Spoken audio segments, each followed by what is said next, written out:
ওরকম একটা সামান্য কথায় তুমি তুমি সেদিন চুপচাপ হয়ে গিয়েছিলে কেন? সামান্য? হ্যাঁ। ছোট সাহেব সবকিছু মজার ছলে করা যায় না। মনে আছে ছোট সাহেব, আপনি সেদিন কি বলেছিলেন? আপনার বিয়ে হয়ে গেছে। হ্যাঁ।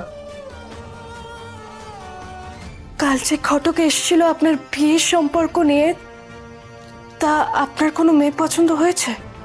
আমি আবার কেন কোনো মেয়ে পছন্দ করব? আমার তো বিয়ে হয়ে গেছে। আর সেই কথাটা শুনে তোমার মুখের ভাব বদলে গিয়েছিল। সেদিনই আমার খটকা লেগেছিল কুসুম, কিন্তু কেন? আমি তো জাস্ট একটা মজা করেছিলাম। ওরকম একটা সামান্য কথায় তুমি তুমি সেদিন চুপচাপ হয়ে গিয়েছিলে কেন? সামান্য? হ্যাঁ। ছোট সাহেব সবকিছু মজার ছলে করা যায় না। সবকিছুতে শুধু মজা হয় না। আজই ডাউনলোড করুন আর এনজয় করুন আপনার পছন্দের শো।